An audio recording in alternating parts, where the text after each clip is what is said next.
ভাই ওদের জন্য তো দাঁড়িয়ে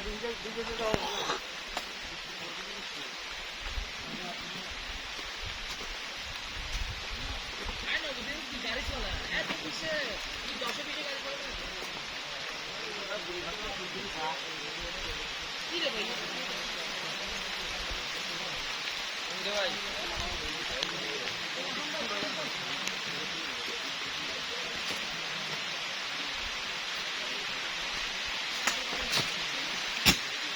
বলা তো যায় না হবে রাজু ভাই তারপরে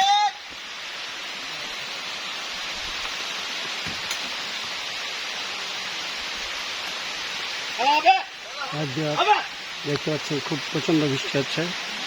আমরা এখন বান্দরবনে আছি। বান্দরবন নীলাচলে প্রচন্ড বৃষ্টি হচ্ছে এখানে।